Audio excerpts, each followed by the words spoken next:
So we're going to talk now about urothelial bladder cancer, a lot going on there as well, particularly a new approach to first-line therapy. Very curious to hear what the faculty has to say about that. Many other issues. We have Sumi Vatigana from the Palm Beach, not too far from here. I'm the Florida cancer specialist. How you doing today, Sumi? And Dr. Shilpa Gupta from the Cleveland Clinic in Cleveland, and Dr. Jonathan Rosenberg from Memorial Sloan Kettering Cancer Center in New York City. We're going to start out talking about localized urothelial bladder cancer and then talk about metastatic disease. So why don't we start out with a little bit of data here, Shilpa, and talk about some of the new data sets that are coming out in non-metastatic disease. Thank you, Dr. Love. Really honored to be here with Dr. Rosenberg here to discuss urothelial cancer. So there's a lot of unmet needs in the treatment of non-muscle invasive bladder cancer and muscle invasive bladder cancer. We know that about 1/3 of patients with NMIBC receive intravesical BCG, and close to 50% patients with MIBC may not even receive curative intent therapy. And despite curative intent cystectomy, a lot of patients recur and develop metastatic disease. So the field of NMIBC has really exploded over the last decade. In the past, as medical oncologists, we weren't even involved in this disease state. It was primarily a disease which urologists were managing, and now we are really integrated in the management of this disease because there's a lot of new therapies, including systemic immune therapies and a lot of intravesical therapies that require medical oncology input. So it's really exciting to see the field evolving for BCG unresponsive NMIBC with a variety of new drugs, which I'll discuss. So the first trial that provided efficacy for single-agent pembrolizumab in BCG unresponsive high-risk NMIBC was the KEYNOTE-057 cohort A, in which patients had carcinoma in situ with or without papillary disease, high-grade Ta or T1. And this is the initial data we first saw back in 2019, which showed encouraging activity if we look at the 12-month follow-up here. And this was approved by the FDA for treatment for patients with BCG unresponsive high-risk NMIBC, CIS plus minus papillary disease who were not candidates for cystectomy or refusing cystectomy. But as we saw longer follow-up, we saw that only 19% of patients remained in CR. So the efficacy of pembrolizumab really dropped over time, and it still remains a valid option.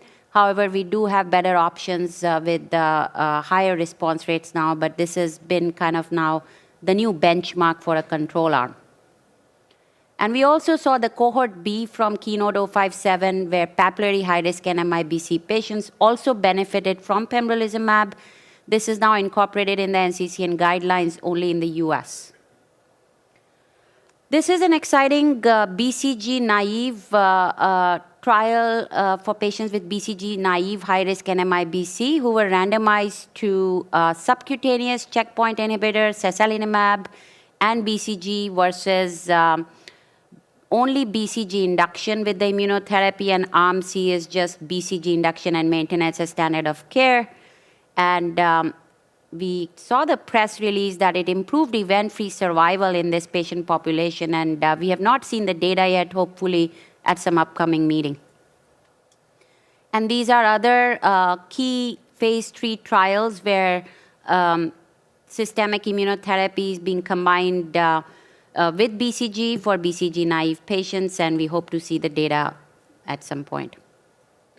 Moving on to this really novel drug delivery system called TAR-200, which really has transformed this field even more. This is looks like a pretzel, and it's an osmotic system with a sustained release of gemcitabine locally within the bladder. So there's been use of gemcitabine and docetaxel intravesically, but when we give gemcitabine through this method, it just has better efficacy, it seems. So Sunrise-1 is the trial where TAR-200 is being studied in BCG unresponsive high-risk NMIBC. There's a variety of cohorts in this, and They're also combining it with citrilimab, which is a checkpoint inhibitor. And we saw that cohort 2 data was really very promising if you look at the response rates in, even in centrally assessed response rates were over 80%. And this drug has FDA breakthrough therapy designation. We hope to see this become available for our patients at some point. And this is, again, the new drug application initiated with the US FDA for this agent for high-risk NMIBC, which is BCG unresponsive. Then we have the phase 3 Sunrise 3 trial, which is BCG naive high-risk NMIBC patients. They're randomized to 3 groups, TAR-200 plus citrilimab versus BCG induction and maintenance, and versus just TAR-200. We also have the Sunrise 5 trial, which is recurrent high-risk NMIBC after BCG treatment. Primary endpoint is disease-free survival. And here the group A is the TAR-200, and the group B is intravesical gemcitabine or intravesical mitomycin, which is currently the standard of care for BCG unresponsive patients. And patients are allowed to cross over to TAR-200.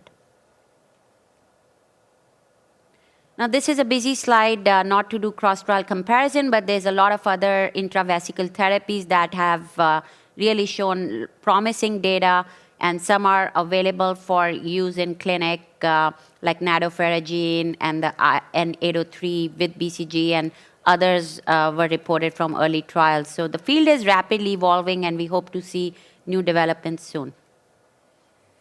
FGFR mutations, as we know, are frequently observed in bladder cancer, especially in non-muscle invasive. They are seen at a higher frequency.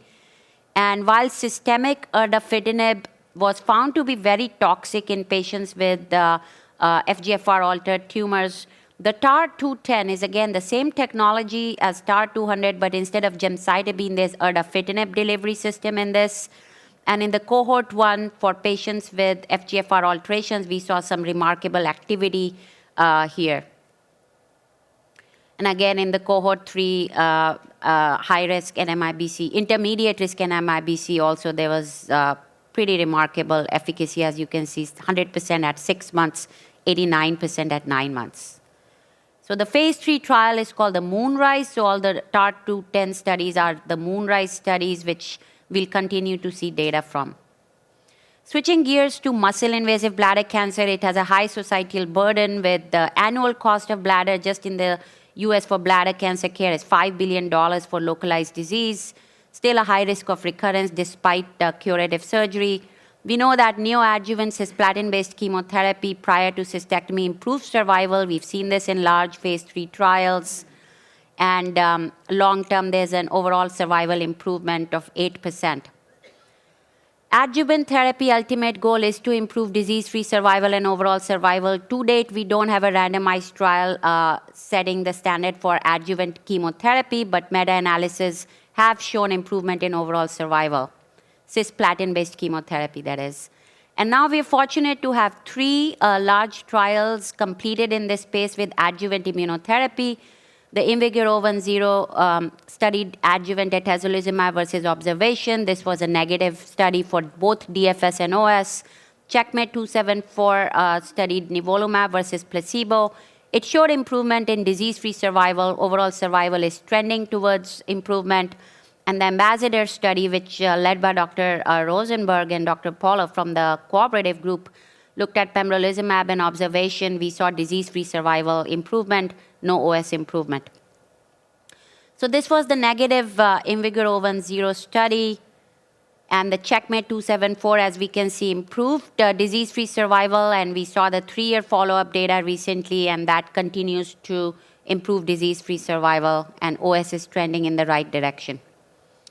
In Ambassador study, we saw the disease-free survival benefit compared to observation. There was no OS benefit reported. And interestingly, while in Checkmate 274, patients with PD-L1 positive tumors derived greater benefit, in the Ambassador study, we saw the exact opposite, that patients with PD-L1 positive tumors did not derive benefit. and those with negative tumors derive more benefit with pembrolizumab. Now, IMvigor010, even though it was a negative study, we learned that patients who had ctDNA positive status derived benefit, and now we have 2 large phase 3 trials looking at ctDNA positive patients being treated with immunotherapy. These are the ongoing perioperative trials, and Niagara is the only positive trial that has reported so far, where neoadjuvant Gemcis was compared to Gemcis durvalumab, followed by adjuvant durvalumab. This improved event-free survival and overall survival already presented at ESMO, and hope to see it approved in the near future. In conclusion, treatment for NMIBC and MIBC are rapidly evolving, and outcomes are being improved with immunotherapy and novel therapies. There's still an unmet need to identify valid biomarkers to select patients for the most appropriate treatment and allow bladder preservation. Thank you. So in a second, Sumi, I'd like to hear about your 48-year-old man, but just getting back to the issue of non-muscle invasive disease, I'm curious whether these patients get to medical oncologists. You have patients in your practice, or are you treating any patients? Yes, I do. I do see some even earlier patients like you're presenting, even with the intravesical BCGs, and I had a patient even with the vaccine, they had some questions from the urologist. So I do see even those patients, and then non-muscle invasive and muscle invasive. Jonathan, any thoughts about non-muscle invasive disease in terms of how you approach it outside a clinical trial nowadays? I think pembrolizumab is an option for those patients with refractory disease. I'm not convinced it's dramatically better than the natural history and does come with toxicity, but there clearly are some responders. I think, though, there is going to be an increasing role for immune checkpoint blockade, particularly with sasanlimab, depending on what that data looks like in untreated patients. I think the potential killer app, so to speak, in non-muscle invasive bladder cancer is going to be these intravesical prolonged delivery devices. I think, as Shilpa said, they're potentially highly active, and for a localized cancer, you don't need systemic toxicity. Yeah, I mean, that's really an exciting and interesting technology as well. Jonathan, what about the adjuvant situation? Shilpa was talking about the difference between the 3 major trials. I'm curious what your thoughts are about how to explain it and whether you see ctDNA as sort of the way out. Right. I think ctDNA is going to be very important, and IMvigor011 will help us understand that, which is the adjuvant atezo based on only treating ctDNA positive patients. The ambassador trial, the OS, is unlikely to be positive, but is still immature. Nivolumab, the adjuvant data suggests that there's a strong trend and may never turn positive. And so some of it is a question mark of, can you salvage patients, so to speak, I hate that term, with immunotherapy and if they relapse, and do you need to treat early? This is going to be more of a moot point as time goes on, because I think everyone's going to be getting it in the neoadjuvant setting. But there are, of course, going to be some patients who don't get neoadjuvant therapy regardless, and in those patients it's important. I think this data at the moment is strongest for nivolumab. It was a placebo-controlled trial as opposed to open-label trials, and so probably has the strength of the data at the moment. Shilpa, I'm curious right now how you're approaching adjuvant therapy, and do you ever use ctDNA? So we do offer adjuvant nivolumab to patients who are high risk and are not candidates for adjuvant cisplatin if they've not received it. I am looking at ctDNA, although not making it a factor to make decisions based on that, and we are looking forward to seeing the data from IMvigor011 and then go from there.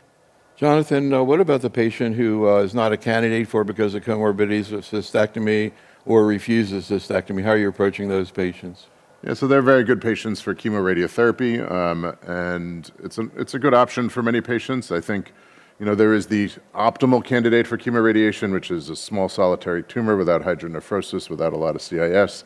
But there are many patients in our practice who can't have a cystectomy, and so you're doing chemoradiation because you don't have another choice. And in that situation, you can get good outcomes and you can cure some patients. But big bulky tumors, T4 tumors, they don't tend to do as well. Any trials going on in that setting right now? Is the immunotherapy? We have lung cancer where you use post-chemoradiation durvalumab. We're waiting for the results of a couple of trials for concurrent chemoradiation with immunotherapy, one with pembrolizumab, another with atezolizumab.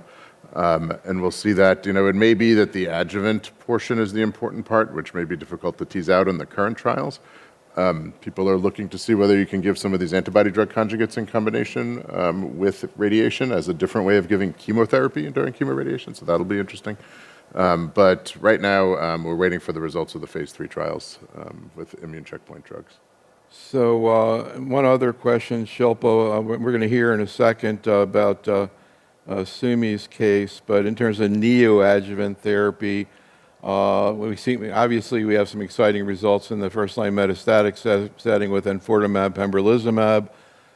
Can you talk about trials looking at that combination in the neoadjuvant setting? Is that something you'd ever do outside of a trial?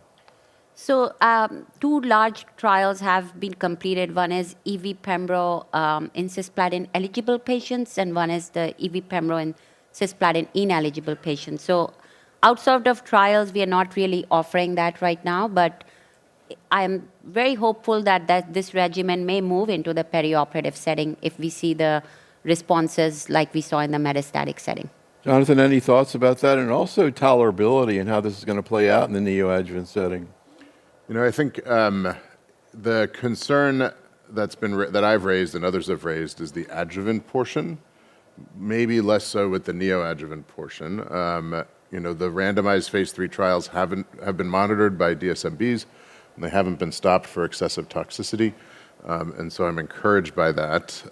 But we know that pathologic complete responses do predict very, very good outcomes, and how much more benefit is there in adjuvant ADC therapy? And that's a question that the trials will not answer because they're all sandwich approach trials with perioperative therapy. And so, in my own experience, I find it somewhat easier to give EV-Pembro for most patients compared to cisplatin-based chemotherapy. But there are the occasional patients where it's quite toxic for to get EV-Pembro, and in that situation, they're more the outlier than the standard. Interesting. Okay, Sumi, let's hear about your 48-year-old man. So this is a 48-year-old gentleman who has a history of hypertension. He's an avid alcohol user, an active smoker, just stopped prior to the diagnosis recently. He initially came to our practice because of low platelets. That was his consultation. His platelets were about 106,000. Later, he presented with hematuria. That's what prompted the urologist to do a cystoscopy. This was actually in December, around Christmas time last year. And the cystoscopy showed a 5 centimeters right lateral wall of the bladder, and the biopsy was positive for high-grade TCC, a transition cell, and it was muscle invasive. He had the TURBT and the installation of Amicar, or the tranexamic acid, and had scans, CT scans, bone scans, which showed no evidence of metastatic disease. He does have a family history with mother had breast cancer, GBM, and father had renal cell CA. He's 48, so we did a genetic testing, which was negative. So that's when I saw him for neoadjuvant therapy and was deciding whether to do chemotherapy, and was aware of the Niagara trial. So my recommendation was to do chemoimmunotherapy. So I did apply for the CIS-GEM and Durva, but the insurance company, I had to do a peer-to-peer. They said in the NCCN, there's no guidelines for this, so we're not approving it. So it's still in the process now. I did get a compassionate approval for the Durva, so he's going to start soon because there's some financial things with how the chemo, was it approved or not. It was approved, but there was some back and forth with the insurance company. So, Jonathan, I'd like your thoughts about this, but Sumi, what was the explanation for the thrombocytopenia? I think it's because of the alcohol. He was an avid user. He just stopped, since the diagnosis, after the cystoscopy, he stopped smoking and drinking. Interesting. So, Jonathan, any thoughts about this case? I think it sounds like while the patient's younger, certainly many of our patients are comorbid with a lot of other health conditions. I think durvalumab currently does not have an FDA approval for bladder cancer. It was withdrawn voluntarily after the results of the metastatic trials. So now we're sort of in a waiting mode until, with some insurance companies approving it and others not, and not in all the guidelines adequately. So But I can't see that it would not get approved by the FDA based on the data. Shilpa, any thoughts or recommendations about this case? Yeah, I think, if there's problems getting durvalumab, I would start Gemcis as soon as possible, and then, depending on what the patient has at cystectomy, offer adjuvant immunotherapy. So a couple questions, getting back to TAR 200. Curious, Jonathan, if TAR 200 becomes available, how do you see integrating it into your practice? Have you had patients already receiving this therapy, and how they tolerate it? We haven't had a lot, and the urologists have tended to manage most of them. I think, certainly, the data in muscle invasion was negative, and the trial was stopped compared to chemoradiation. And so I think for the high-risk refractory BCG unresponsive disease, it's a very interesting idea, but it does require intravesical administration of the pretzel every 3 weeks. And so it means that patients are getting a cystoscopy or an insertion, a catheter every 3 weeks. So that is a consideration as opposed to 6 weeks in a row. That's probably better, but it's longer term. And Shilpa, you were talking about the TAR 210 study looking at erdafitinib intravesically, which I found fascinating. Do you see systemic effects with that? Not that we saw with that, and that was the beauty of the whole system, because systemic erdafitinib is really very toxic. We're going to get into that in a second, but can you give us a little preview, Shilpa, in terms of the kinds of things you do see with erdafitinib? For the systemic use of erdafitinib, the key side effects are hyperphosphatemia, which is a class effect, nail changes, skin changes, retinal detachment, serious ocular toxicities, just, gets affects the quality of life a lot. All right, well, let's talk about metastatic disease, Jonathan. Great, thanks so much, and I appreciate the opportunity. These are my disclosures. So first start with a slightly historical viewpoint. Avelumab as a maintenance therapy for metastatic disease. This came about several years ago in patients who respond or have stable disease to chemotherapy, randomized to either avelumab or best supportive care. And for patients who started on primary chemotherapy for metastatic disease, this is a very reasonable option, and showed that there is a sustained advantage to giving maintenance therapy after chemotherapy for metastatic cancer, both cis or carboplatin-based therapy. Both improved progression-free survival and overall survival for those patients. But these days, most patients are not necessarily receiving this approach. And more likely, they're receiving immune-based therapy at the outset from their treatment for metastatic disease. There were 2 trials embedded in Checkmate 901 testing the nivolumab plus gemcitabine cisplatin only versus gemcitabine cisplatin, or another trial, nivolumab and ipilimumab, compared to gem platinum. And the doublet immunotherapy trial was negative, but the single agent plus chemotherapy with cisplatin alone is positive. And this was the study design in some more detail. Patients got 6 cycles of Gemcis-Nivo versus Gemcis, and if they were on the Nivo arm, they got maintenance nivolumab. And so this trial result was reported and showed a benefit for the addition of nivolumab to gemcitabine cisplatin, both for PFS and OS, with a hazard ratio of 0.78 for overall survival, as you see here on the top panel. And so a real, but I would say modest improvement in outcomes with the addition of chemotherapy in this setting, more than doubling of the 24-month progression-free rate, but still, I would say, a modest improvement. The toxicities were additive and not necessarily synergistic in any way, and basically what you expect from chemotherapy with a few immune-related adverse events added on.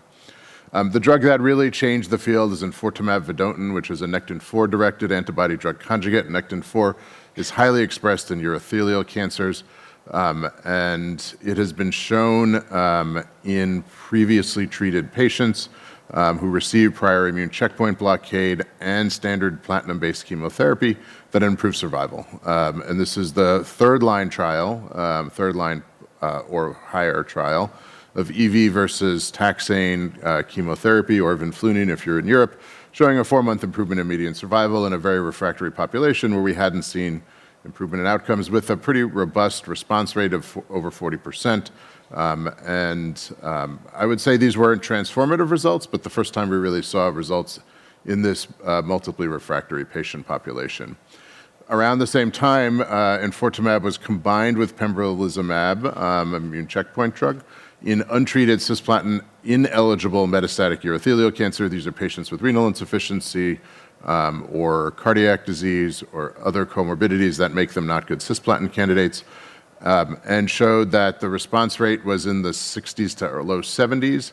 And in this confirmatory cohort, the response rate with EV and Pembro was 64%.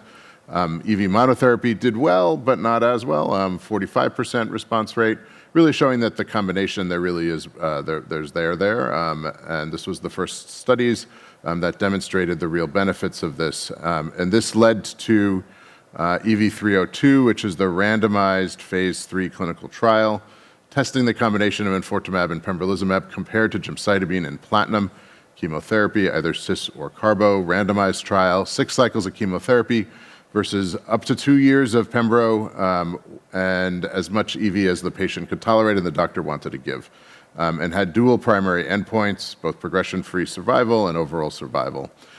Patients were stratified by cisplatin eligibility and PD-L1 expression and the presence or absence of liver mets, which is a real negative prognostic feature if they're there. And these data was presented at ESMO in 2023 to a standing ovation, a dramatic improvement in progression-free survival and overall survival, really doubling both PFS and almost doubling OS, hazard ratio of less than 0.5, 0.45 for PFS, 0.47 for OS. Pretty transformative therapy for advanced urothelial cancer, going to be pretty hard to beat. The response rate, again, is in the 60s. Interestingly enough, enfortumab in every trial recapitulates the findings of the smaller trial quite accurately, interestingly enough. Now we're approaching median survivals of 2.5 years compared to under 2 years for patients who are treated with platinum-based approaches. The only significant criticism of this study is that many patients did not receive maintenance immunotherapy on the chemotherapy arm, although the trial was started and designed before avelumab was a standard of care, but later was amended to allow incorporation. So we see the confirmed response rate of 67%, including 29% of patients having complete responses, something we really haven't seen, whereas chemotherapy, a 32% partial response rate and 12% CR rate. And so this has been FDA approved like 6 weeks after the presentation. This was approved for all patients with metastatic urothelial cancer, really swift change in the standard of care. The toxicity profile is different than chemotherapy. It's a mix of ADC and IO toxicities. We see here peripheral neuropathy, which is related to the cytotoxic, is a major issue, although most of the toxicities aren't severe, particularly with neuropathy. It can be bothersome and lead to treatment discontinuation. We also see skin toxicity, some diarrhea. Does not have the cytopenias you see in patients treated with chemotherapy. The median number of cycles was 12 with enfortumab and pembro, which is about 6 months or a little over 6 months. Interestingly, we saw some data more recently at GU Cancer Symposium and at ESMO looking at subgroups of patients and how they did. And one question has always been, do you need Nectin-4 expression for this to be an active combination? And we see that the benefit is maintained in terms of overall survival regardless of Nectin-4 expression level. It's actually interesting that Nectin-4 high patients have a worse prognosis regardless of treatment, but that the hazard ratio is quite similar if they're high or low, 0.42 versus 0.51. And so it really, Nectin-4 staining does not appear to matter in this patient population. And we're starting to see some of the very long-term data for EV and Pembro from the first trial that was done, enfortumab Pembro in patients who are cisplatin ineligible at 5 years. We see progression-free survival, duration of response, and overall survival are quite impressive. with PFS maintained essentially no events after 3 years, and the same thing with duration of response. And based on this trial, again, only a very small number of patients, about 40% of patients were alive at 5 years. And the median survival for these patients used to be 9 months. And so quite dramatic improvement. And we started to see some evidence of this in the follow-up data from EV302 presented by Tom Powles just a few weeks ago, showing that there is a sustained improvement and we're getting out to landmarks. We're starting to see maybe a flattening of the curve with EV-Pembro for patients treated with probably a 15 to 25% higher survival absolute as time goes on. And so very excited to see the long-term data. Moving on from... Just a quick question. Just kind of curious, this EV-Pembro is kind of the poster child for antibody-drug conjugate plus IO, which is being studied in many different solid tumors. Any thoughts about what's going on and the potential, the synergy that seems to be happening? So there's two parts. It's clearly there's an additive component, right? I mean that you have two active drugs that are being used together. There is emerging data that suggests that MMAE in particular causes immunogenic cell death that leads to better presentation of antigen and activation of the immune response in the presence of pembrolizumab. And so I suspect that that's where the durability is coming from for many of these patients, that you're getting enhanced immune activity. But that's maybe more than speculation, but not proven. And Shilpa, any sort of clinical pearls about managing patients on EV-Pembro, particularly the EV in terms of tolerability issues that come up? Yeah, absolutely. Like Jonathan said, the toxicities are different, and we really need to do a good physical and a history taking each time, because patients may underreport their symptoms of neuropathy. And the neuropathy with EV can be very disabling if we continue to treat through it. So at the first chance of occurrence of neuropathy, we should hold EV and not resume it unless the neuropathy gets better to grade 1 or lower. And in our experience, even when you hold the drug, patients do continue to derive benefit, like the median number of cycles was 9. And then the second big toxicity is the rash. So it's very important to do a skin exam each time the patient is coming for treatment, and to use all the treatments, topical steroids, systemic steroids, as the case may be. And keep in mind that it could be from Pembro too, but the rash from EV does look different, and we first hold EV, see if it gets better or not, and then we go from there. Anything you want to add to that, Jonathan? Yeah, I think it's important to see patients at their treatment visits, especially early on in the treatment, because that's when the serious skin rashes can occur. And so it's given day 1, day 8. It's important to have that day 8 visits. I see them cycle 2, day 1, because that's the time that you could get into the more serious toxicities. And those tend to be the EV rashes. The Pembro rashes often occur a bit later, maybe less concerning. Everyone knows how to manage checkpoint inhibitor rash. But if you don't intercept a rash, you can end up getting into really difficult circumstances with blistering and other more serious things like Stevens-Johnson or TEN. They're very rare, but you certainly don't want to run into that situation if you can avoid it. All right, erdafitinib. So erdafitinib is FGFR3, actually a pan-FGFR inhibitor that is approved for advanced urothelial cancer with FGFR mutations, 2 and 3 mutations, FGFR2 and FGFR3, although FGFR2 mutations are vanishingly rare. And it was studied in 2 phase 3 trials that were parallel.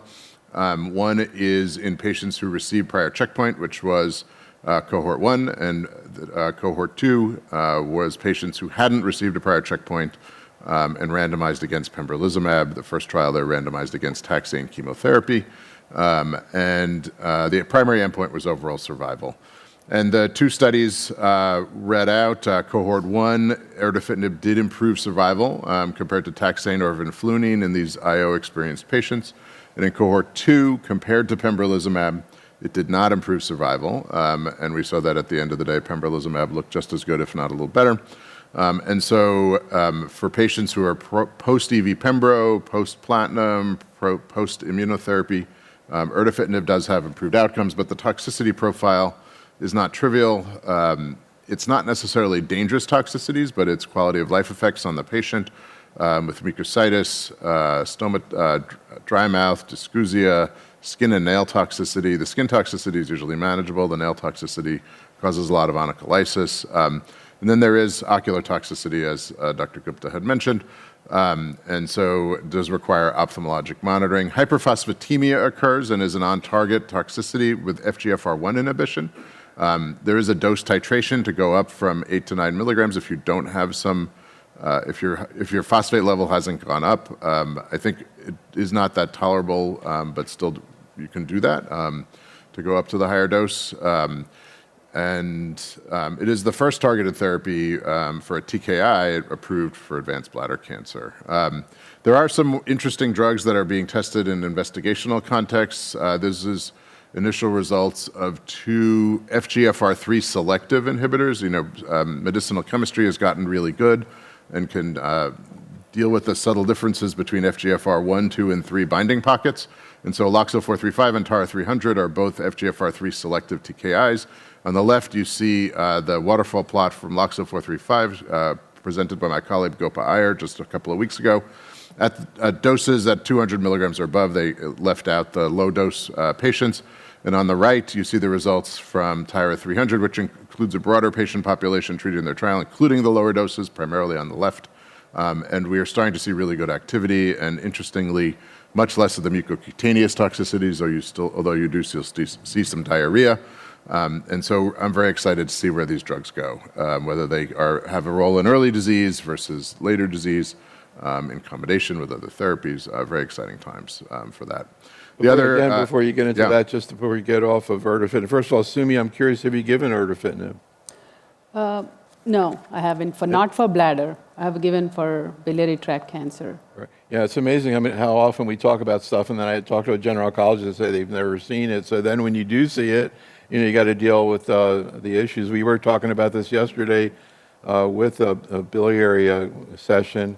Getting back to the phosphate, Shilpa, what about diet and any other sort of clues about using this drug? Yeah, we do counsel our patients on, diet which is low in phosphate, and key is to check their labs every week and check in with these patients. Just because it's an oral therapy doesn't mean we don't need to see them as often as we do IV. In fact, I think we need to see them more with their lab work. All right, HER2, it seems like we talk about this the whole weekend. Yes, well, it helps when you have a pan solid tumor approval Right. for amplified tumors. So HER2 alterations are actually a real thing in bladder cancer. It's one of the most altered tumors, primarily mutations and less so amplifications, and some patients have both mutation and amplification.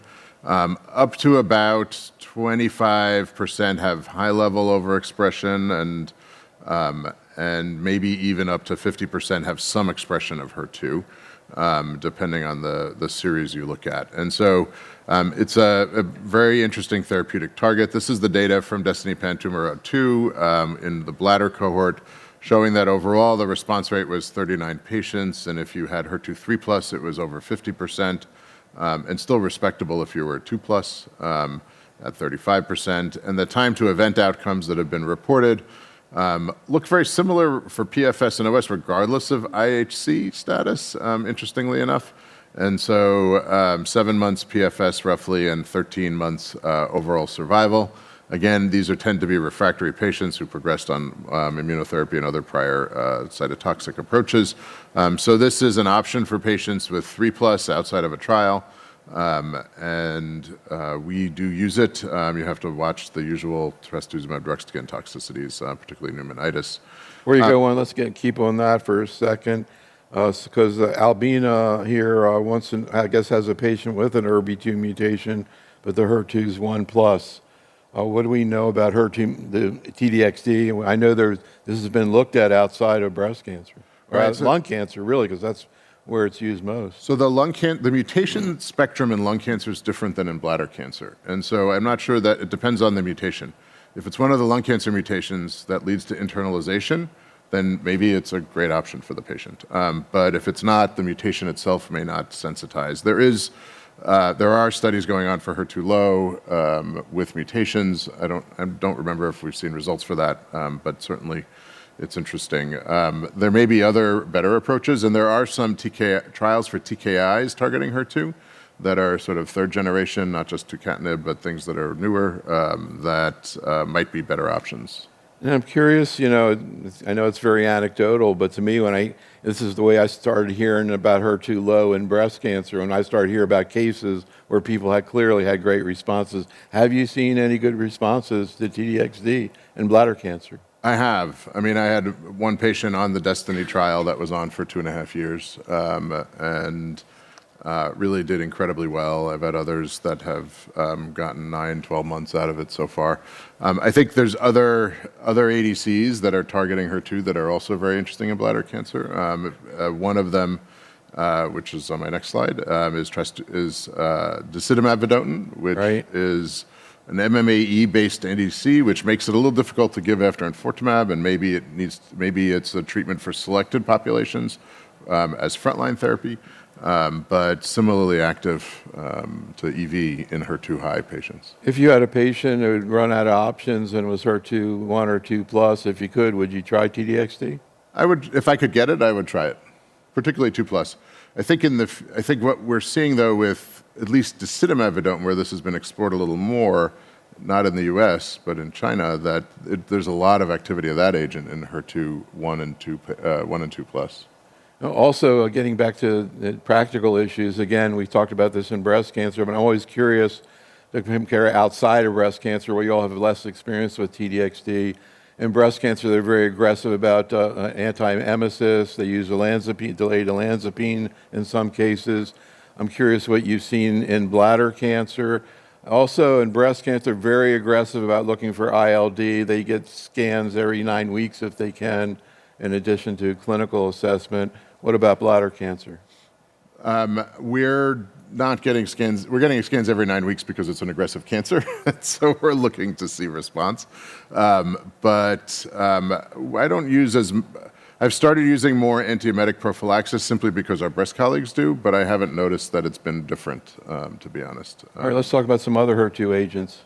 Yeah, so there's a variety of ADCs that are interesting targets in urothelial cancer. So HER2, as I said, the second bullet point, disitamab vedotin has high activity in untreated patients and in platinum and IO refractory patients, and appears to synergize with checkpoint inhibition.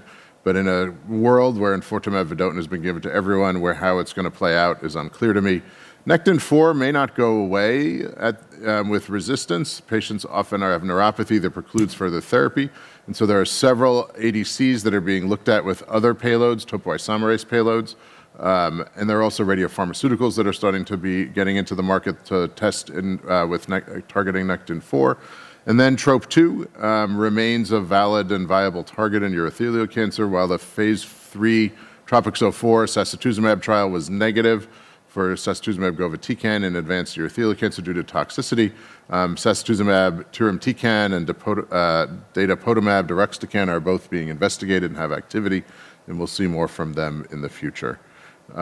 One drug that was reported at ESMO that I had the opportunity to comment on was this bispecific ADC targeting EGFR and HER3, which has a pretty high level of anti-tumor activity in advanced urothelial patients treated on this trial.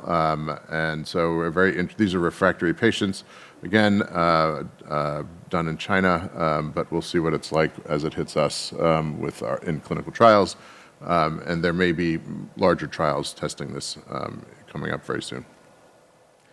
So we're going to hear about a case from Sumi of a 63-year-old woman, but a couple more questions from the audience. Shilpa Haritha wants to know, how do you think through neoadjuvant treatment in patients who are non-cis eligible? Currently, for patients who are not eligible for cisplatin, upfront cystectomy is the standard of care. Or if they want to go for bladder preservation, then we can do chemoradiation with gemcitabine-based therapies. But I think once we get the data from the EV pembro in this space, that would probably be the most effective option, hopefully. So let's hear about your 63-year-old woman. I would point out, Jonathan, I guess we have 3 positive phase 3 trials in the first-line metastatic setting, thinking back to the avelumab maintenance, now the NIVO study. So in shifting to enfortumab vedotin, that is an indirect comparison, although it's kind of obvious why this decision was made. But I'm curious, in light of that, what your thoughts are about this patient, this 63-year-old woman. What happened? Yeah, so this is a 63-year-old woman who is from Bangladesh. She's here with her daughter. She takes care of the kids. She has diabetes mellitus. She was diagnosed with a stage 4 urothelial carcinoma of the bladder. This was in August of 2021. I was not taking care of her. She was with a different oncologist a little further away from where I practice. And at that time, she had hydronephrosis. There was involvement of the retroperitoneal lymph nodes. There was some thoracic adenopathy, supraclavicular adenopathy. She did have a nephrostomy tube placed because of the hydronephrosis, and she had resection of the bladder tumor by cystoscopy. And she was started on chemotherapy with carboplatin and Gemzar. This was followed by avelumab maintenance, and from what the records I have, is they said she couldn't tolerate it because of presumed adrenal insufficiency. So she just continued on chemotherapy with carbo and Gemzar for almost 8 months. There was a good significant response, so she was continued on chemo. And then in about 5 months later, she had some disease progression, and when there was no evidence of disease with good response, the chemo was stopped because she was having some toxicity with all the cytopenias. She couldn't tolerate it. She was driving long distance, so they gave her a break. And then they did the scans. There was some progression of disease, so they just started on single-agent Gemzar. So when she came to me, she was on single-agent Gemzar, and she had some scans done, a PET scan, which showed, again, adenopathy. She was having more pain. She had significant pain. She was on a fentanyl patch. She was on Percocet. And she had a nephrostomy tube still, which was there. Her kidneys function was normal. So when I saw her, she was and they were considering even hospice. So her daughter lives close to our office, so she decided to see us. We were like 2 blocks away from where she lives. And she was wondering why she was going all the way about 40 miles to see an oncologist. So when I saw her, I saw that there was no clear discussion about what was the adrenal insufficiency. She was fine. She had a good performance status except for the pain. So I decided to do the Pembro and the EV, and I got the approval, and she has been on it since almost, I would say, about 6 months now. And she has a significant response. All her pain is gone. She's not taking any pain medications, and she continues on therapy. She has no side effects. She's doing really well. Really amazing case. Jonathan, any thoughts? We were talking yesterday about isn't oncology depressing? And you hear a story like this, and you think about how rewarding it can be sometimes. I think this is a situation where you have really highly active treatments that entered into the practice, after she had been treated initially. So what they did at the time was very reasonable, but there's a better option now for the patients. It's not, I'm glad she got the combination, and it makes a lot of sense in this scenario. It sounds like she didn't really have an adequate course of avelumab. If she had, do you ever use IO after IO? Would you use Ipi/Nivo after a single agent? That's the toughest question we have right now in this setting. There's no data to tell us one way or the other, except in some other cancers, which suggests that it doesn't really help. And so I've done it, but I can't say I think it is much better than doing single-agent EV in that scenario. So we're going to move on and take a break. Thank you so much.